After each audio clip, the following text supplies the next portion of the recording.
윤석열 당선인의 공약 사업인 GTX-C 노선의 천안 연장에 대한 기대감이 높아지고 있습니다. 천안시도 공약 이행을 촉구하기 위한 후속 행보를 이어가고 있습니다. 자가 신속항원 검사 이용자 수가 줄면서 아산 복합스포츠센터 임시 선별검사소가 오는 31일 운영이 중단됩니다. 4월부터는 이순신 종합운동장 선별검사소와 통합돼 운영됩니다. 세종시 친환경 종합타운 전략환경영향평가서 초안에 대한 주민 설명회가 다음 달 6일과 7일에 열립니다. 주민 반발이 여전한 만큼 제대로 진행될지는 미지수입니다. 아산시 지역 화폐인 아산페이가 3개월 만에 485억 원이 판매됐습니다. 천안시가 LH 기존주택 전세임대 사업의 본인 부담금 지원 금액을 250만 원에서 300만 원으로 확대했습니다.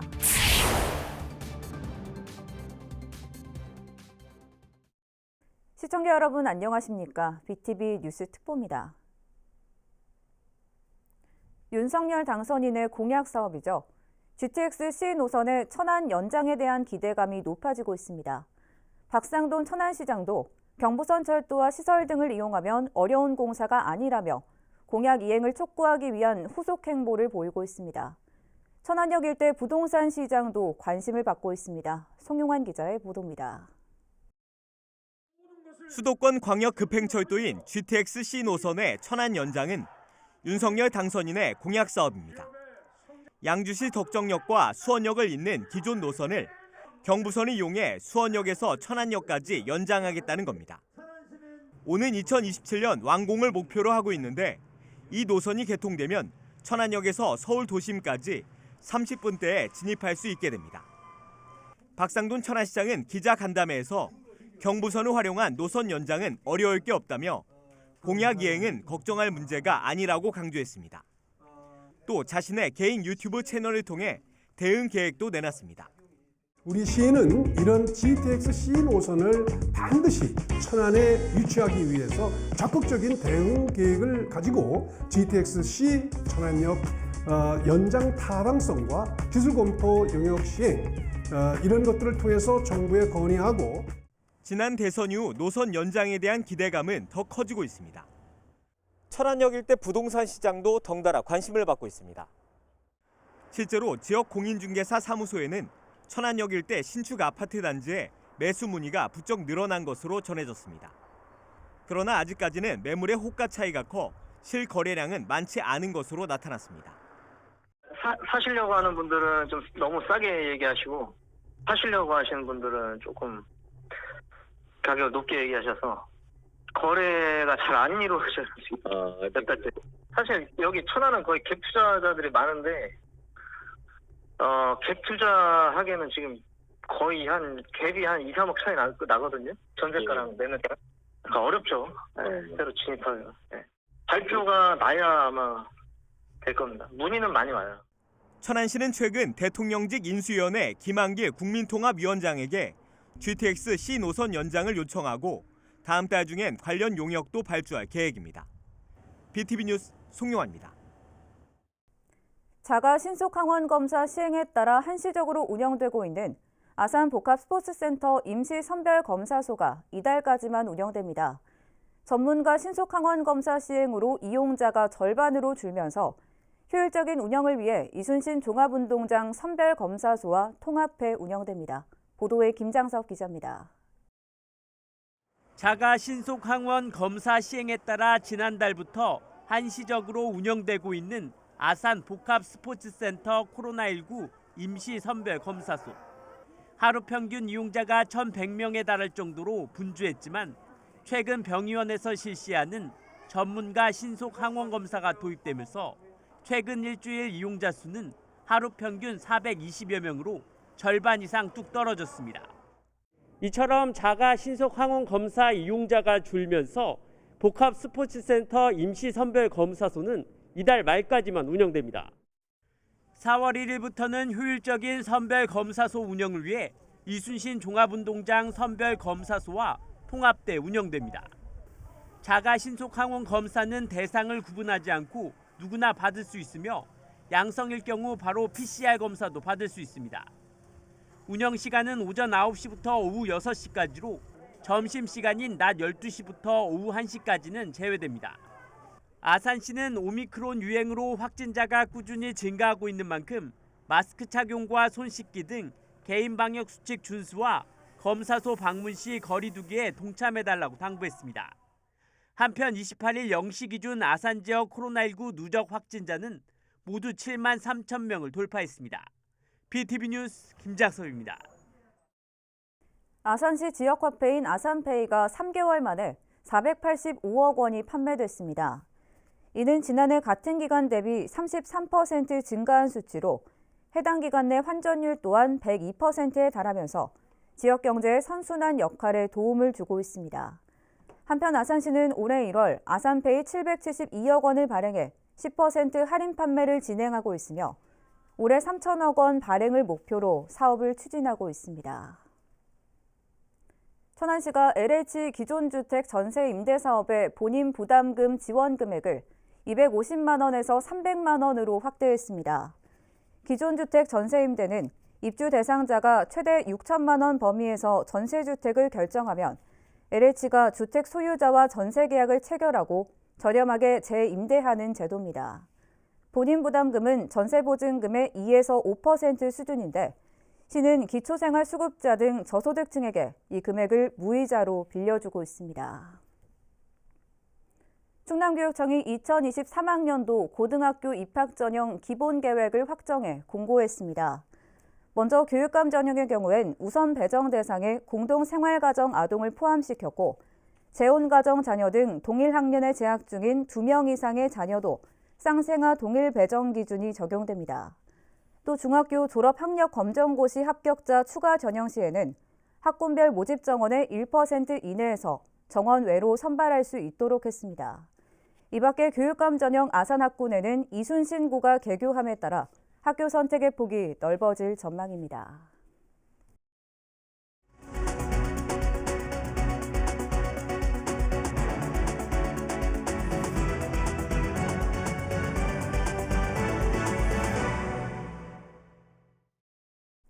지난달 입지선정위원회 권고로 열렸던 세종시 친환경 종합타운 타당성 조사 설명회가 주민들의 강한 반발로 무산된 바 있는데요. 이번에는 법적으로 반드시 열어야 하는 전략환경영향평가서 초안에 대한 주민 설명회가 다음 달 6일과 7일 이틀에 걸쳐 진행될 예정입니다. 이번에는 무사히 설명회가 열릴 수 있을까요? 김우순 기자의 보도입니다. 28일 세종시가 공개한 친환경 종합타운 전략 환경영향평가서 초안입니다. 입지 후보지인 전동면 송성리에 친환경 종합타운이 조성됐을 때 반경 5km 이내까지 대기질과 토양 등에 미칠 수 있는 환경영향평가 등을 담고 있습니다. 최종 입지 선정을 위해 반드시 거쳐야 하는 절차로 인근 주민들의 강한 반발 속에서도 세종시가 행정 절차를 강행하겠다는 의지를 내비친 겁니다. 세종시는 해당 평가서 초안에 대해 다음 달 25일까지 주민공람을 실시하고 5월 3일까지 이에 대한 의견을 접수받을 계획입니다. 또 이에 앞서 4월 6일과 7일 이틀에 걸쳐 주민 설명회를 열 예정이라고 밝혔습니다. 주민설명회가 4월 6일하고 7일 예정이 돼 있습니다. 그때 주민들 오셔서 의견 내시면 그거를 또 입지선정위원회에 저희가 제출을 하는 절차도 남아 있으니까 많이 의견 내주셨으면 감사하겠고요. 특히 이번 설명회는 입지선정위원회의 권고로 준비됐던 지난 2월 설명회와는 달리 환경영향평가법에 따라 사업자가 반드시 열어야 하는 설명회란 점에서 매우 중요한 자리가 될 전망입니다. 그러나 이날 설명회도 순탄치만은 않을 전망입니다. 최근 반대대책위원회가 세종시 관계자 등을 개인정보보호법 위반 등으로 경찰에 고발하는 등 반발 수위를 더욱 높이고 있는 상황에서 이날 설명회도 벌써부터 보이콧을 선언하고 원천 봉쇄하겠다는 뜻을 전했습니다. 저희는 모든 거에 대해서 백지화를 원하고 있고 그래서 저희는 무조건 반대고요. 또 원천 봉쇄에 대한 집회를 하려고요. 한편 세종시 친환경종합타운은 인구 증가에 따른 쓰레기 급증에 대비해 하루 소각량 400톤, 음식물 자원화 80톤을 처리할 수 있는 시설을 2028년까지 조성하는 것을 골자로 하고 있습니다. BTV 뉴스 김우순입니다. 세종시가 올해 교육협력 비법정 사업 예산 39억 2천만 원을 시교육청에 지원합니다. 제보 사업 내용을 보면 무상교복 지원과 통학차량 지원, 통학로 안전지킴이 운영 등 모두 7가지 사업입니다.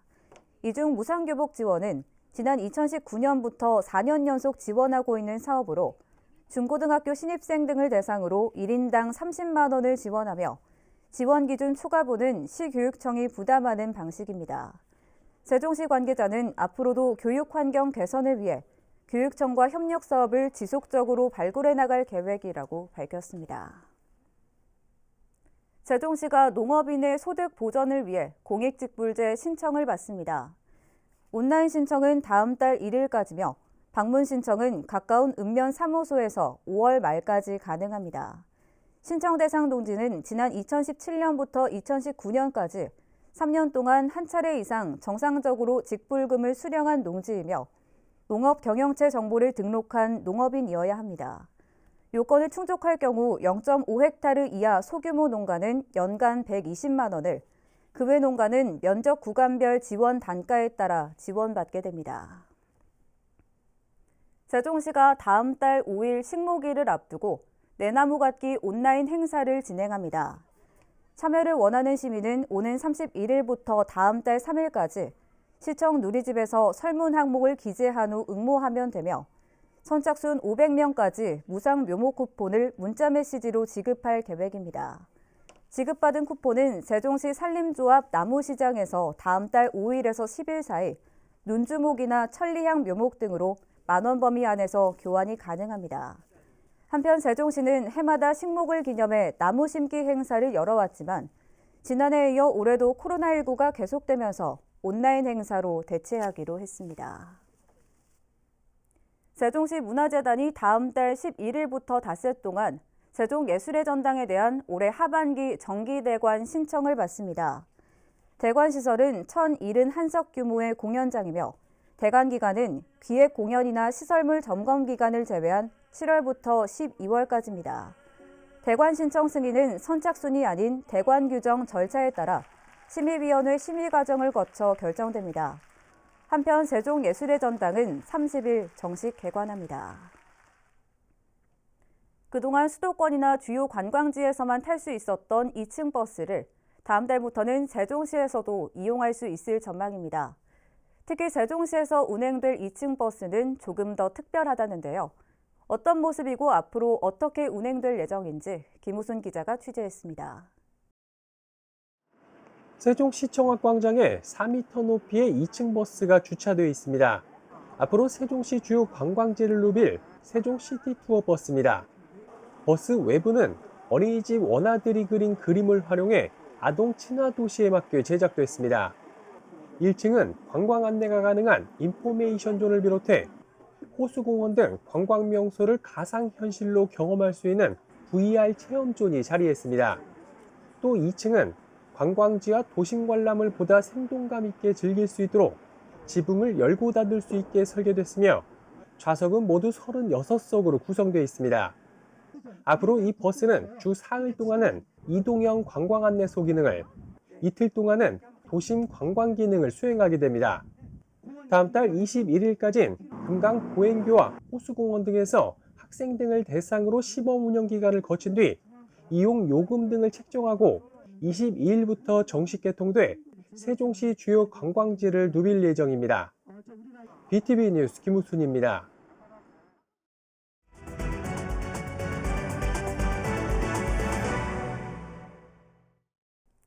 아산 신도시 해제지역 연계교통망 순환축도로 기공식이 열렸습니다.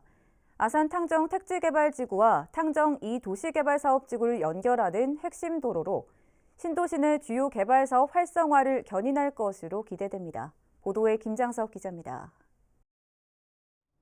아산 신도시 해제지역 연계교통망 구축 사업의 마지막 노선이 기공식을 열고 본격적인 공사에 들어갔습니다. 지난 2018년 개통한 이순신대로와 지난해 개통한 새 아산로에 이은 3단계 사업으로 탕정면 호산리에서 매곡리로 이어지는 1.14km 구간의 왕복 6차로 도로입니다. 총 사업비는 489억 원이 투입되며 오는 2023년 말 개통될 예정입니다. 이번 순환축 도시계획도로는 천안 방향의 아산탕정 택지개발지구와 개발이 추진되고 있는 탕정 2도시개발지구를 연결하게 되는데 시는 교통망 구축이 완료되면 신도시 내 주요 개발 사업 활성화를 견인할 것으로 내다보고 있습니다. 순환축 도시계획도로는 아산 신도시의 거점들을 더 탄탄하게 연결할 것입니다. 현재 동시다발로 이루어지는 굵직한 도시개발 사업과 함께 이 사업들이 모두 완성되면 탕정 신도시는 명실상부한 중부권의 판교 신도시와 같은 위상을 자랑하게 될 것입니다. 신도시 해제 지역 연계 교통망의 마지막 퍼즐이 맞춰지면서 아산 신도시 개발에 시동이 걸렸습니다. BTV 뉴스 김장섭입니다. 도심 가까운 곳에 있어 많은 시민들이 찾고 있는 천안 태조산공원이 산림 레포츠 시설을 갖춘 가족 친화공원으로 탈바꿈합니다. 다음 달 말쯤 준공해 오는 6월 시범 운영에 들어갈 예정입니다. 송용환 기자의 보도입니다. 천안 태조산공원 잔디광장입니다. 시는 안보의식을 높이고 볼거리를 제공하기 위해 지난 2008년부터 전투기와 전차, 자주포 등 군수품을 전시해왔습니다. 하지만 경관훼손과 반평화적 이미지 등을 이유로 철거 여론이 제기됐고 현재 육군과 공군의 군수품 반납 절차를 밟고 있습니다. 태조산 공원의 변화는 이뿐만이 아닙니다. 천안시는 60억 원을 들여 산림 레포츠 시설도 조성합니다. 일명 짚라인으로 불리는 곡선형 활강 체험장은 직선거리만 300여 미터, 채공 시간도 2분 넘게 설계됐습니다. 숲 모험 시설과 공중 네트 등 아이들이 마음껏 뛰어놀 수 있는 공간도 조성됩니다. 가장 크게는 산림 레포츠 시설 4종이 설치될 예정으로 곡선형 활강 시설, 공중 네트 시설, 숲모험 시설이 있습니다. 또 청소년 수련 시설로 사용하던 건물을 리모델링해 숲속 카페와 공방, 갤러리 등 휴게 공간으로 꾸밀 예정입니다. 천안시는 4월 말까지 레포츠 시설 조성 사업을 완료하고 6월부터 시범 운영을 통해 안정성을 확인할 계획입니다. 우리 시는 금년 4월에 준공을 6월에는 산림 레포츠 프로그램 임시 운영을 목표로 하고 있습니다. 위드 코로나 시대에 적합한 야외 체험 위주의 안전한 숲 연계 콘텐츠를 마련하기 위하여 유아숲 체험원 또한 조성 예정입니다. 시는 시범 운영 이후 조례 제정을 통해 이용 요금 등을 결정한 뒤 올 가을 정식 개장할 방침입니다. BTV 뉴스 송용환입니다. 천안시 중앙도서관은 제58회 도서관 주간을 맞아 4월 한 달간 도서관 책과 당신을 잇따를 주제로 다양한 프로그램을 운영합니다. 먼저 오는 12일부터 18일까지 중앙과 아우네, 신방, 청수, 작은 도서관 등에선 연기도서 반납 시 대출 정지 기간을 면제해 줍니다. 또 각 도서관마다 과월호 잡지 나눔과 기념품 증정, 원화 전시 등 다양한 이벤트 행사를 진행합니다. 자세한 사항은 중앙도서관 홈페이지를 참고하거나 각 도서관에 문의하면 됩니다. 아산시가 시민의 독서문화 저변을 넓히기 위해 작은 도서관 운영 활성화 지원 사업을 추진합니다. 이에 따라 시는 작은 도서관에 도서 구입과 독서문화 프로그램 운영비를 비롯해 도서 정리용과 독서 보조 기기 등을 지원할 예정입니다. 한편 아산 지역에 등록 운영 중인 작은 도서관은 모두 102곳으로 집계됐습니다. 천안시 시설관리공단은 4월과 5월 2달 동안 종합운동장 천연잔디구장을 시민들에게 한시적으로 개방합니다. 잔디구장은 그동안 천안시 축구단 전용구장으로 활용돼 일반 시민들이 사용할 수 없었습니다. 이용요금은 주말 기준 일반인 20만 원, 유소년 축구팀 15만 원이며 천안시 축구협회에 접수하면 됩니다. 시는 내년 천안시 축구단 K리그2 진입을 위해 6월부터 9억 원을 들여 잔디 교체 작업을 벌입니다. 가정폭력의 피해자는 아이들만 있는 게 아닙니다. 부모가 자식에게 폭언이나 폭행을 당하는 사례가 우리 지역에서도 종종 발생하고 있는데요. 이런 부모들을 위한 심리 상담 등 예산 지원이 시급하다는 지적입니다. 송용환 기자의 보도입니다. 충남 지역 가정폭력 발생 현황입니다. 지난 2019년 8,071건, 2020년 7,522건, 지난해 8,259건 등 연평균 약 8,000건이 발생하고 있습니다. 하지만 이는 경찰에 접수된 신고 건수로 실제로는 훨씬 더 많을 것으로 추정됩니다. 특히 자식이 부모에게 폭행이나 폭언 등 폐륜적 행위를 저질러도 우리나라 정서상 신고까지 이어지는 경우는 거의 없습니다. 충남 청소년진흥원 상담복지센터에도 지역 청소년들이 부모를 상대로 폭행을 일삼는 사례가 종종 접수되고 있습니다. 문제는 이러한 일이 발생해도 청소년과는 달리 피해자인 부모를 위한 심리 상담 지원은 제대로 이루어지지 않고 있다는 겁니다. 부모님들이 아마 이 부분을 깊이 다루지 못하면은 다시 이게 이제 연쇄고리가 되고 그 가정이 결국 갈등 상황이 더 이제 악화되지 그냥 자연스럽게 좋아진다는 거는 사실 기대는 하지만 현실적으로 그게 과연 가능할까 좀 그런 우려가 되거든요. 여기에 피해자들은 공공기관에서 제공하는 상담 서비스보다 민간에서 상담받길 원하지만 비싼 상담료 탓에 선뜻 발걸음을 떼기 어렵습니다. 피해 부모들에 대한 체계적인 상담과 회복을 위해선 민간시설을 이용하는 경우에도 예산 지원이 필요하다는 지적입니다. 공공기관에서 또 부모로서 오라고 이렇게 안내를 드려도 마치 학교에서 학부모 오시라고 하면 내가 문제가 있구나 먼저 그렇게 자격지심부터 들면서 오시는 경우가 많아서 민간 상담센터 같은데 저희네가 치료비 지원해 드리고 그쪽에서 좀 편하게 아동학대에 가려진 청소년들의 존속폭행, 피해자인 부모들을 위한 제도적인 지원이 필요해 보입니다. BTV 뉴스 송용화입니다.